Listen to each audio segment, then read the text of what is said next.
Hello friends, आप सबका हार्दिक हार्दिक अभिनंदन है हमारे इस यूट्यूब चैनल पर।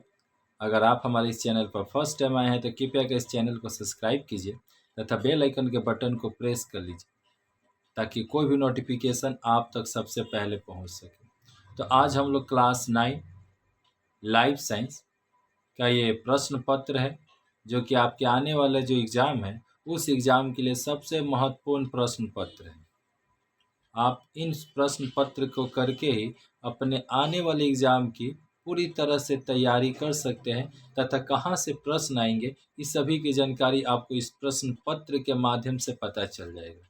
उससे भी बड़ी बात कि इस प्रश्न पत्र के जस्ट तुरंत बाद ही आपको इन सारे प्रश्न पत्र का उत्तर समाधान किया हुआ है। अतः आपको ज़्यादा मेहनत भी नहीं पड़ेगा और सारे प्रश्नों का उत्तर भी आपको पता चल जाएगा। तो चलिए वीडियो को शुरुआत करते हैं।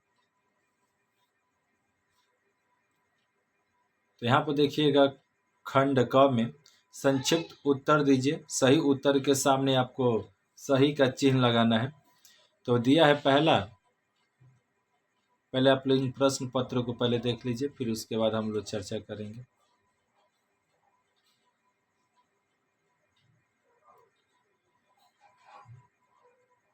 देखिए प्रश्न पत्र को ध्यान से, ये सारे रेड पेन से इनको टिक किया गया, वो एकदम 100% सही है जी, इसमें कोई भी शंका की बात नहीं है। ठीक, बाकी जिन प्रश्नों का उत्तर अगर नहीं मिला है तथा आप सभी अपने स्वयं खोज लीजिएगा। अगर आपको इन प्रश्नों का उत्तर पता है तो कमेंट बॉक्स में आकर कमेंट कर सकते हैं। ठीक, यहाँ पे ये गाइड दिया है, गाइड में 125 जी फॉर गाइड। ठीक, आप उस अगर आपके पास गाइड होगा तो उसमें जाकर इन प्रश्न पत्रों को आप एक तरह से देख सकते हैं। चलिए, तो पहला क्वेश्चन है, टेक्सोनॉमी के पिता थे। तो टेक्सोनॉमी के पिता हो जाएगा लिनियस। उभयचर पौधा है तो ये हो जाएगा आपका बायोफाइटा। अगला है, क्लोरोफिल रहित पौधे को कहा जाता है तो प्लांटी। कोशिका सिद्धांत दिया, किसने दिया? तो रॉबर्ट हुक ने दिया। जीव द्रव जीवन का एक मूल आधार है, ये किसने कहा था? तो इस प्रश्न का उत्तर आपको कमेंट बॉक्स में देना होगा। जब वो जल घुलनशील विटामिन है, ये कहने वाले मतलब जल घुलनशील विटामिन है तो ये विटामिन सी का हो जाएगा। सबसे बड़ी कोशिका जंतु है तो शुतुरमुर्ग। मुख्य श्वसन पदार्थ है तो ग्लूकोज। श्वसन क्रिया होती है तो दिन डैश रात ये। और विटामिन ए का स्रोत क्या है? तो गाजर। ऑक्सी श्वसन में एटीपी के अणु का निर्माण होता है तो 38 अणु का निर्माण होता है। मनुष्य में WBC वाइट ब्लड सर्कुलेशन के प्रकार होते हैं तो ये 5 प्रकार के होते हैं। रोगी से प्रतिरोधी की क्षमता कहलाती है तो इम्यूनिटी। सर्वप्रथम एंटीबॉडी नाम दिया था तो इस प्रश्न का उत्तर भी यहाँ पर नहीं है। अतः आप सभी का उत्तरदायित्व बनता है कि अगर आप इन प्रश्नों का उत्तर जानते हैं तो कमेंट बॉक्स में प्लीज़ कमेंट कीजिए, क्योंकि अब आप फाइनल एग्ज़ाम देने वाले हैं। अतः आप सभी को इनका प्रश्न उत्तर जानना जरूरी है। इको तंत्र में उपभोक्ता होते हैं तो जंतुओं को। अब यहाँ देखिएगा खंड ख और रिक्त स्थानों को भरें और यहाँ पर आपका खाली स्थान है। तो पहला है, अमीबा का उत्सर्जी अंग है तो संकुचनशील। रक्त वर्ग की खोज डैश ने किया था तो कॉल लैंडस्टेनस ने किया था। अमर नेली एक पूर्ण डैश पौधा है तो परजीवी पौधा है। रबर पौधा डैश नाइट्रोजन विहीन उत्सर्जी पदार्थ है। टाइलिन एंजाइम मनुष्य के डैश में मिलता है तो लार में। यहाँ पर सत्य और असत्य आ गया आपका, कौन सत्य कौन असत्य है। इससे पहले आप सभी को इस पेपर की जानकारी दे देना अति आवश्यक है कि इस प्रश्न पत्र का जिन्होंने समाधान किया है, मैं किसी भी प्रश्न पत्र का समाधान नहीं करता हूँ, ये मैं खुलकर बोल रहा हूँ। ये सारे प्रश्न पत्र हमारे स्टूडेंट के द्वारा समाधान किए जाते हैं। ठीक, उसमें थोड़ा कुछ मेरा भी योगदान होता है, पर हम कोई भी प्रश्न पत्र को, जो प्रश्न पत्र का उत्तर हम कोई भी लिखते नहीं हैं। ठीक, आप देख सकते हैं हर राइटिंग किसी अलग का होता है।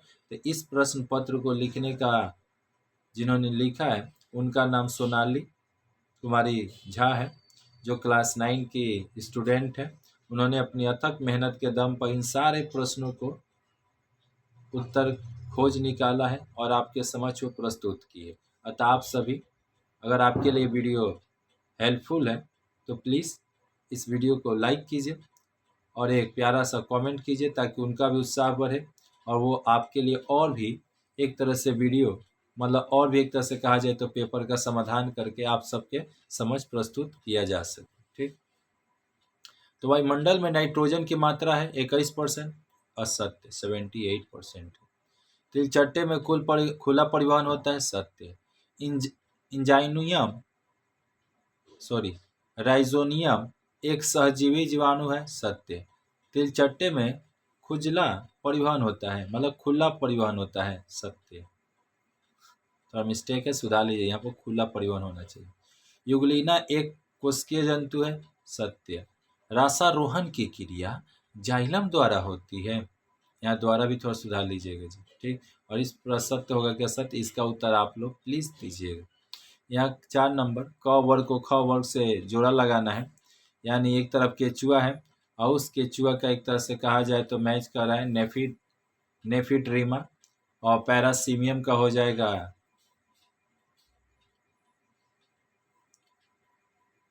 नेफिड्रीमा। फिर यहाँ पर देख सकते हैं मनुष्य का किडनी, बिच्छू का कार्सल ग्रंथि, और यहाँ पर अमीबा का संकुचनशील रसाधानी। ठीक, एक या दो शब्दों में इन प्रश्नों का उत्तर देना है। लेटेक्स किस प्रकार का उत्सर्जी पदार्थ है, तो नाइट्रोजन पदार्थ।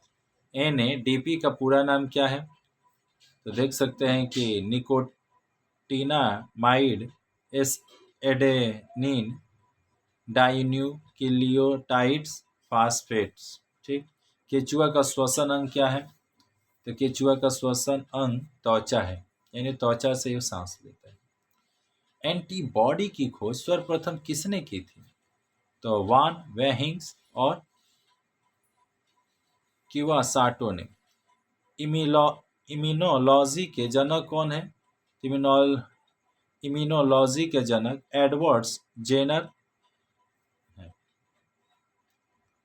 एंटीबॉडीज कितने प्रकार की होती है, तो एंटीबॉडीज 5 प्रकार की होती है। ये तो ऊपर में भी एक प्रश्न था। इको तंत्र में ऊर्जा का प्रवाह एक दिशीय या बहुदिशीय होती है, तो एक दिशा में होता है। जो प्लैंकटन का उदाहरण है, 3 प्रश्नों का, जिन प्रश्नों का उत्तर इन्होंने नहीं लिखा है, आप सभी प्लीज़ इन प्रश्नों को अगर आप जानते होंगे तो प्लीज़ इन कमेंट बॉक्स में आकर बस कमेंट कर दीजिए कि हाँ जी इसका उत्तर ये है। ठीक, यहाँ पर ख नंबर देखिएगा, फोटो फास्फो रिलेक्शन क्या है, तो फोटो फास्फो रिलेक्शन प्रकाश की उपस्थिति में पौधे की कोशिकाओं में एडेनोसाइंस डिस्फोस्फेट और अकार्बनिक फास्फेट की अभिक्रिया के फलस्वरूप एडिनोसाइंस ट्राइफास्फेट बनाने की क्रिया को ही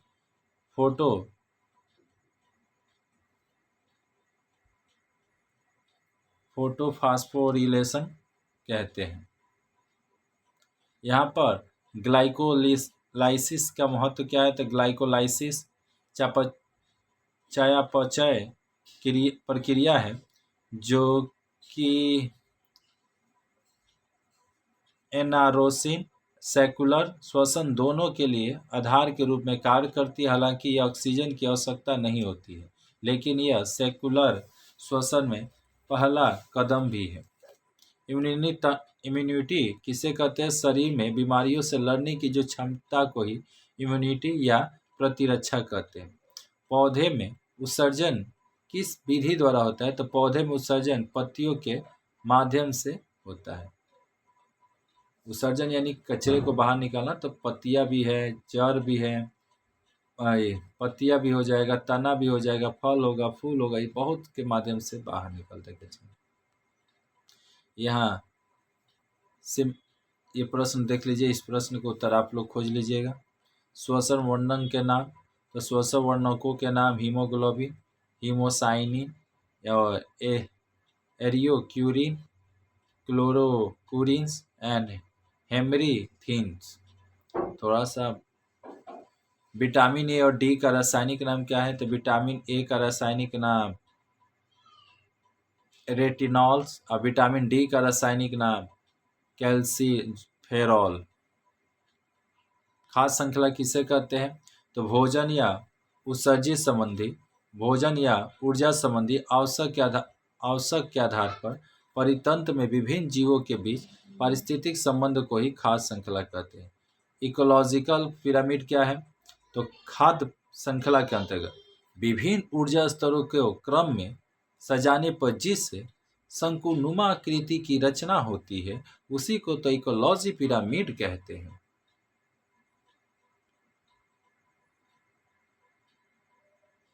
यहाँ पर पविभाजी ऊतक किसे कहते हैं? तो जिन ऊतकों की कोशिकाओं क्रमागत विभाजित होकर नई कोशिकाओं को जन्म देती है उसे हम लोग ऊतक कहते हैं। यहाँ लसिका के दो कार्य, बहुत खास प्रश्न है जी लसिका वाला। तो देखिएगा, लसिका के अंदर लिम्फोसाइट नामक खाद्य श्वेत रक्त कोशिकाएं होती है जो शरीर में प्रतिरक्षा प्रणाली को मजबूत बनाती है और बीमारी फैलने वाले बैक्टीरिया और वायरस को मारती है। लसिका का एक और महत्वपूर्ण कार्य क्या है? तो छोटी आंत का आंतरिक दीवारों पर बीली उपस्थित रहते हैं। बीली में कई तरह की वाहिनियां होती है और साथ ही एक इलेक्ट्रिकल नामक लसिका वाहिनी भी उपस्थित होती है जो अवशोषित वसा को पूरी शरीर में पहुंचाती है। संयोजी ऊतक वे ऊतक जो शरीर में विभिन्न अंगों को एक दूसरे से जोड़ने का नाम ही है संयोजी, यानी संयोग करे, यानी जोड़ने का काम करे। ये ऊतक को बांधने का कार्य करते हैं।